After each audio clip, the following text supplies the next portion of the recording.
Hello, Elcamor and mga kamekaniko. Good afternoon po. Andito na naman po tayo ulit. Ayan. If naalala nyo po, na-post ko na po tong video na to last time. So, i-update ko lang po kayo. Order po ito ng ating customer. Isa pong Isuzu mini dump truck. For HF1 po yung makina. Straight chassis po. Dati siyang low cabin. Pinalitan po ng N-series yung ulo kasi ni-request po ni dear customer. Pinalaparan din po yung kaha or yung body niya. So, makikita nyo po, nag-adjust din po sila sa tailgate. Ayan.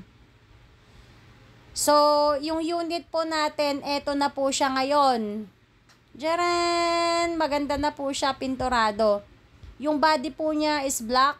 Chassis po is red. Makikita nyo po, tapaludo po natin is stainless din. Side guard po, stainless din po siya. Kasi yan din po yung request ni dear customer.